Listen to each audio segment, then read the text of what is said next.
So now we are going to read the JSON data that is coming from the API by using the fetch API in JavaScript. So guys, we will be using this particular API that is used in order to generate the random user, and apart from this we are going to get certain values of the fields that are coming as the response from this particular API by using the fetch method. So guys, we will read these below fields to be displayed on the web application. As per the project requirements, you can display them on your web pages, but in this video we are going to display them on the terminal for simplicity. So guys, let us move to VS Code over here, and simply I'm going to create a new file in this case. So as you can see, we have this readjson.js file over here.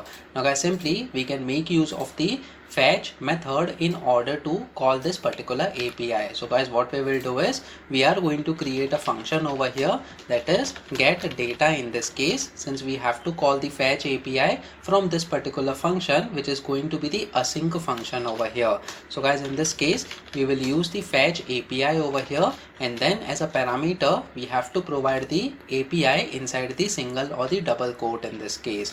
Now guys, what we will do is we will take the response that is coming from the API inside this particular response variable, but we want the JavaScript interpreter to wait for the response to come from the API. So over here simply we will provide the await keyword in this case, and then since we are providing the await keyword, it has to be used only within the async functions. So guys, over here as you can see, await expressions are only allowed within async functions and at the top levels of modules. So guys, over here we will make this function as async in this case by simply providing the prefix that is async over here. And then guys, what we will do is again we will convert this response into the JSON response so that we get the JSON data and store it inside the data variable. So guys, once again we have to wait for this conversion as well. So over here we will provide the await keyword in this case. Guys, you can remove this await keyword while you are practicing and see what kind of response you are getting. So guys, it is very important to understand in case if you get any error, then how you are supposed to solve it. So if you don't provide this await keyword over here during the conversion or during the response that is coming from the API, then you can simply get the promise on the terminal getting printed over here. So guys, that is why we have to use the await in this case, so that we make the JavaScript interpreter wait for the line of code to completely execute, and then we can make use of these variables on the next line of code.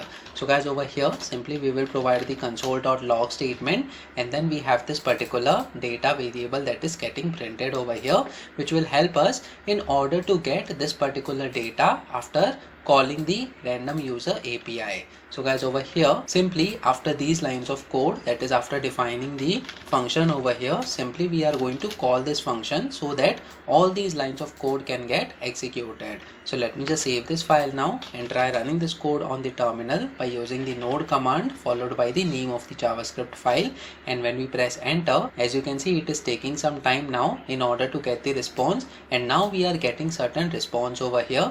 You can see that we are getting results in this case, and then we are getting gender, and then we have the name, JSON object, and so on. We have the other labels as well. So guys, in this way we are able to get the JSON response from this particular API over here after providing the required async and the await calls in this case. Now guys, what are the things that we want to display? So first of all, we want the full name of the user. So guys, over here we can simply use one of the JSON formatters online in order to get the JSON structure in this case. So as you can see, we have this JSON formatter.org which we can use over here. So this is the response that I have pasted over here on the JSON formatter on the left hand side. So once again, when we paste the response, as you can see on the right hand side, we can select the tree editor over here so that we can see the response in this particular format. So guys, it becomes very easy in order to make use of the different labels inside the JSON format so that we can print them on the terminal over here. So first of all, we want the full name of the user. So in this case, we will simply provide full name as the label followed by colon, and then inside the open and close curly braces after the dollar symbol, simply we will make use of this data followed by dot, and then we have something called as results over here. So guys, currently the data variable is representing this particular object now, inside which we are having this results array in this case, since we are having the open and close square brackets over here. So since this is the results array, we have to provide the array name, that is results, followed by open and close square bracket, and then the index number of this particular JSON array, that is 0th index. So over here we provide 0, and then after this once again we expand this, and then we have the name JSON object over here. So we have to provide dot character followed by the name JSON object, and then you can see we have to make use of the title, first name and the last name over here. The combination of all these fields will help us in order to get the entire name of the random user that is getting generated. So guys, over here we provide dot followed by the title first of all, and then once again let me just copy this particular expression and then provide the space character over here in between the title and the first name in this case. So first of all we have the first label over here, so we have provided the first in this case, and then followed by the last name, that is the last label. So once again instead of title we will provide last in this case. So guys, basically this string concatenation will help us in order to get the full name of the user. So let me just save this file now and try running this code once again over here on the terminal. So when we press enter, as you can see we have got the full name, that is Miss Marina Gomez. So guys, in this way we have got the title, first name and the last name as well for the random user that is getting generated over here.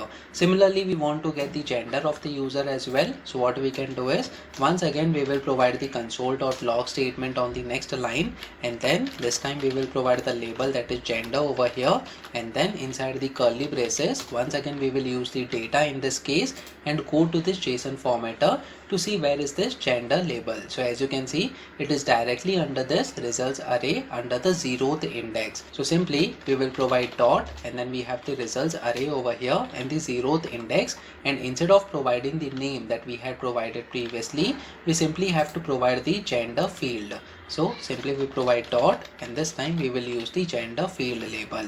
Apart from this, we also want to display the email ID and the phone number.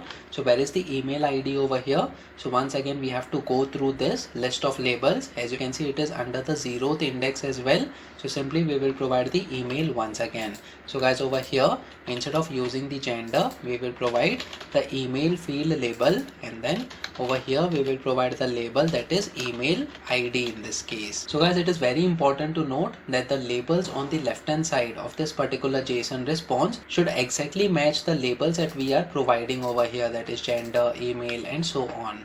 And then after this we also want to provide the phone number as well. So as you can see this is the phone which is directly under the results once again. So let me just copy paste this line of code over here, and then we will say phone in this case, and instead of email we will provide the label, that is phone, which is this particular phone over here. So guys, exactly you need to copy paste this particular field label if you want to avoid any mistakes to be done while you are typing your code. So this is the way that we have got the required information for the user that we are generating randomly by using this particular API. Currently we are displaying the results on the terminal. You can use all these details of the user on the web application as well that you are working on based on your project requirements. So guys, let me just save this file now and let me just run this code once again over here on the terminal.